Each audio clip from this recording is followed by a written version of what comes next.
This video is brought to you by Ridge Wallet, a slim front pocket wallet available in carbon fiber and titanium. With more than 250,000 sold, a lifetime guarantee and free shipping, get 10% off with the code GOLDFISH at ridgewallet.com. Hello everyone, it's Seth, probably better known as Saffron Olive, and it's time for another Instant Deck Tech.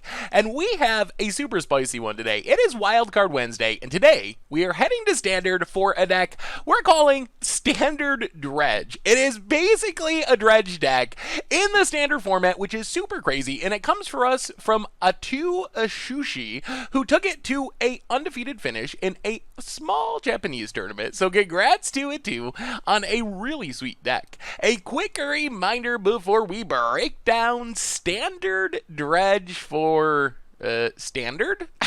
If you enjoy this deck and you want to see a main to videos, take a minute, click the like button, the subscribe button, leave a comment, anything you can do to support your deck, because whichever deck is most popular gets a shot at being made into videos next week. So, like any good Dredge deck, Standard Dredge is about filling the graveyard. However, the way we go about doing this is a little bit janky. Our two key cards, and I can't believe I'm saying this, are Wand of Vertebrae and Drowned Secrets. So these are cards for just 1 or 2 mana that come down and allow us to fill our graveyard really quickly. Wand just taps to mill a card, and then if we ever get too many cards in our graveyard and we're in danger of milling ourselves out, we can sack it to shuffle things back in, maybe get a little extra value that way. And then Drowned Secrets, our deck is essentially mono blue. Like, we have some off-color cards, but we're very close to mono blue. So that means every time we're casting a card, we get to just mill ourselves for 2, which lets us fill our graveyard really, really fast. So what are we trying to mill into our graveyard? And first off, we have a couple of modern Dredge staples in Standard,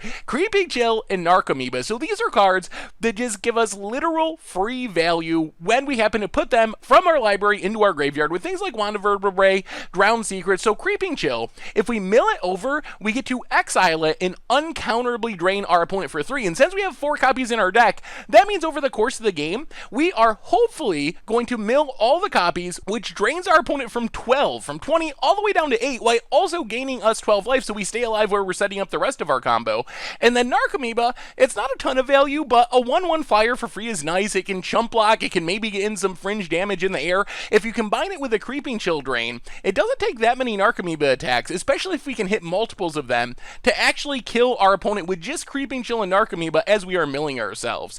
So that's kind of payoff number 1. Payoff number 2 is Arclight Phoenix, and this is another card that we're hoping to wand or Drowned Secrets into our graveyard, maybe 2 copies, 3 copies, even all 4 copies, and then cast a bunch of spells in the same turn, get them all back with haste. And if you combine like 3 Arclight Phoenixes attacking with haste, with 4 copies of Creeping Chill being drained, that just kills our opponent right away. And the nice thing about Arclight Phoenix, let's say we get them all back, we attack our opponent, they have a bit of removal for some of them, we can just cast spells again the next turn, get them all back again, because they just keep coming back and coming back and coming back. So to get our Phoenixes back from the graveyard, and also to stock our graveyard, we have a bunch of cheap cantripping spells. So Discovery Dispersal, roughly 90% of the time, we are using the Discovery half as kind of like a surveilling preordain. Another cheap spell to get up to that 3 we need for our Arclight Phoenixes. Another way to mill cards into our graveyard. Radical Idea can be 2 spells towards Arclight Phoenix all by itself, because we can cast it and then jumpstart it. The other trick here is Radical Idea, and another jumpstart card we'll talk about in a minute, also give us ways to discard our Arclight Phoenix from hand. So if we happen to just draw copies of it, we can get it into our graveyard pretty consistently.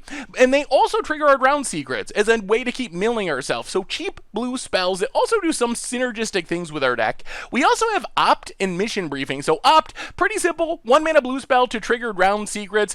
Cheap spell to trigger our Arclight Phoenix, doesn't cost us a card, even gives us a little scry in between. And then Mission Briefing is another 2-card-in-1 way to trigger our Arclight Phoenix. We can cast Mission Briefing, maybe surveil an Arclight Phoenix, a Creeping Chill, and Narcomoeba for free value, and then use our Mission Briefing to target something like an Opt. So that's 2 spells in 1 card, which means we only need 1 more spell to get to those 3 spells we need to get back all of our Arclight Phoenixes, and hopefully just win the game on the spot. As far as the rest of the deck, Blink of an Eye and Maximize Altitude are our last two cards. Blink of an Eye, just a little bit of defense, and Maximize Altitude is another cheap blue spell that we can cast from our graveyard. As we were talking about with Radical Idea, having ways to jumpstart is important because we really want to be discarding our Arclight Phoenixes in this deck. Actually, our deck is so greedy that we don't even have any colored mana to cast Arclight Phoenix. So the plan of this deck is to get a bunch of copies of Creeping Chills and Arclight Phoenix and Narcomoebas milled into our graveyard with the help of Drown Secrets and our Wand of Vertebrae and our various surveilling stuff, and then use things like Radical Idea and Opt to get back all of our Arclight Phoenixes. If we combine that with the Creeping Chill Drain and maybe some random Narcomoeba hits, it should be able to just kill our opponent in one big attack step from Arclight Phoenix, and if that doesn't work, we are able to just get back our Arclight Phoenixes again the next turn, and do it again, until eventually it does kill our opponent with all of our cheap jumpstart cards and cheap spells.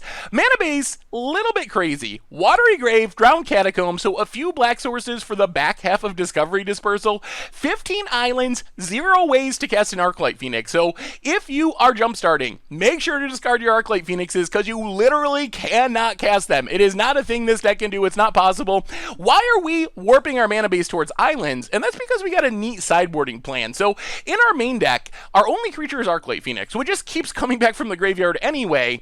So opponents are kind of incentivized to take out the removal, and then we can sideboard into this kind of like mono blue beatdown plan. Since we have 15 islands in very few non-island lands, we can bring in Tempest Djinn, we can bring in Surge Mare, and these both offer really fast clocks if our opponent does not have the ability to kill them. So we can kind of transform from a graveyard-based deck that can get got by graveyard hate into this straightforward mono blue beatdown, mono blue tempo type show. So keep that in mind. If your opponent's bringing in graveyard hate, these are the cards you want to bring in. Otherwise, Admiral's Orders gives us a 1-mana way to protect all of our Phoenixes from something like Settle the Wreckage, even like a Vraska's Contempt once we're attacking. Like I've been talking about throughout the video, we really often just need one attack with all of our Phoenixes to close out the game. So having an Admiral's Orders to counter that one sweeper that would ruin all of our plans and exile all of our Phoenixes like Settle the Wreckage, really key post sideboard. Otherwise, Sleep just lets us slow down our opponent's deck, basically a double fog, tapping all the creatures they don't untap the next turn, so we fizzle kind of like a couple of attack steps. Plus, we are able to mission briefing this back from our graveyard to do it again, so we can really slow down creature decks this way.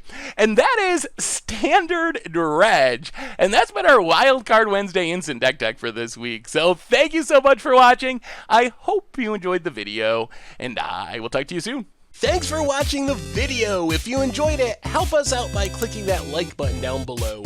And to keep up on all the latest and greatest, click that subscribe button. And don't forget to hit that bell icon to get alerts whenever we have new videos. And if you want to, check out some of our other sweet videos here and here.